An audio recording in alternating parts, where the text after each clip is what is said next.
We've got 10 o'clock news coming up in about 11 minutes' time. Time to talk technology. Matthew Dickerson, good morning. Good morning, Nick. Great to be chatting again. Great to chat to you. Could a road be generating enough electricity somehow to power an electric car? Well, hopefully a lot more than one electric car, actually. I've never heard of a place called Peachtree Corners, but Peachtree Corners in the US has the unique distinction of being the first US city to have a solar road, a functioning solar road. There's a company in France that's been working on this around the world, and I have talked a little bit about it before, where they basically build a road of solar panels, not the solar panels on the roof of your house. Obviously, they're not going to handle trucks and cars going on them, but panels that are designed to have vehicles go over them.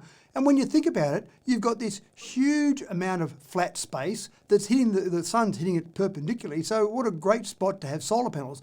Obviously, they've got to be built strong enough to have traffic go over it. And the little bit of shade that a car puts over it for that little bit of time that it drives along it doesn't really take away much from the solar production.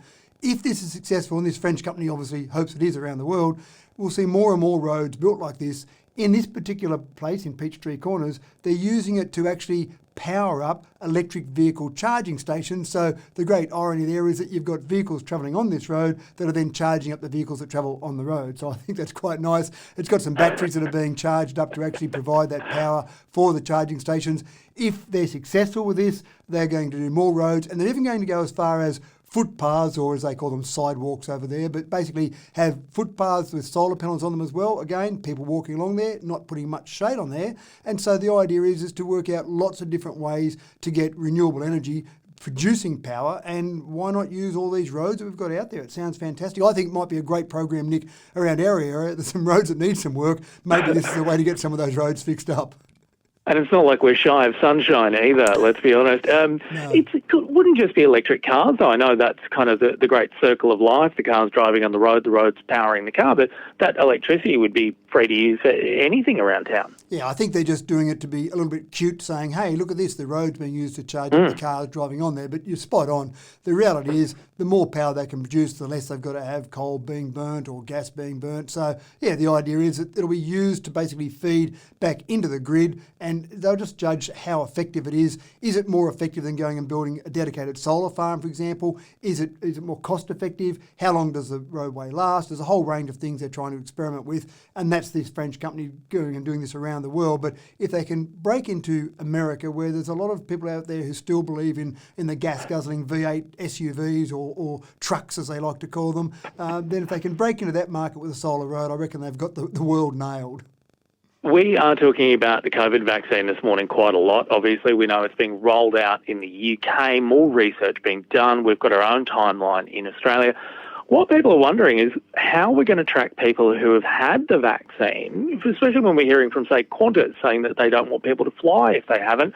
There's maybe a technology answer to this in the form of a digital vaccine passport. There's a technology answer to everything, Nick. You should know that. Of course. Of course. So what's interesting is I remember when my kids were born, we had this magic little blue book, and my wife used to take that blue book everywhere because it had all the information, including all the vaccinations. I don't know what happened to you if you lost that blue book. You might as well just send your child out to some hermit village somewhere, because it seemed like it was so important, but it makes so much more sense that we've got all that in a digital process. And it's interesting that the airlines are one of the ones driving it forward. I really hope that our government drives it forward. And we've got most of the information there already, Nick. We've got it in our Medicare records. Most of those vaccinations for the last few years at least are in our Medicare records. So having a couple of things in this passport, one would be our vaccinations.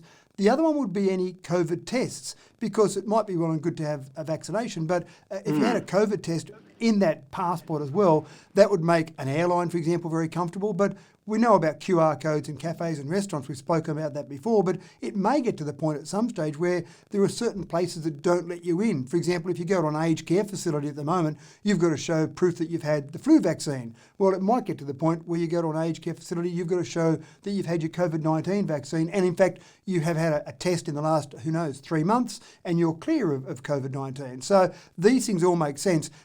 again, it's interesting the airlines are driving it. I would hope that our government would get onto it. I'd feel much more comfortable with our government driving the process, having all that information in there. There's always some concerns from some privacy groups that are concerned about the information that might be contained there, but most of the information there is there in our Medicare records already, Nick. So just having easy access to it, I think that's what this is all about, having easy access to it through an app, some way to be able to pull up a phone and say, here you go, I've had my vaccination, I'm okay to come into your organisation.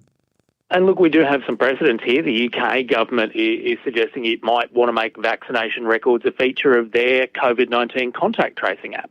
Yeah, and so a couple of things I thought of. I thought of the COVID-19 app that we've got, which, as we know, hasn't been entirely successful. In states, you've got Service New South Wales, for example. You've got your driver's licence on there. You've got your Working with Children check on there. So it wouldn't be much harder to add that on there. But I would prefer a national approach to it. But Medicare, you've got your Medicare app at the moment. So that's another way you could do. So I suppose there are lots of avenues in terms of the way you go about it. It's just a matter of saying, let's make a decision as a nation and let's go forward with it and have that information there, because the sooner we get this information in place, sure, it's great to have the vaccination when it finally rolls out, but having an access to it, a proof of that, I think that's really important as well.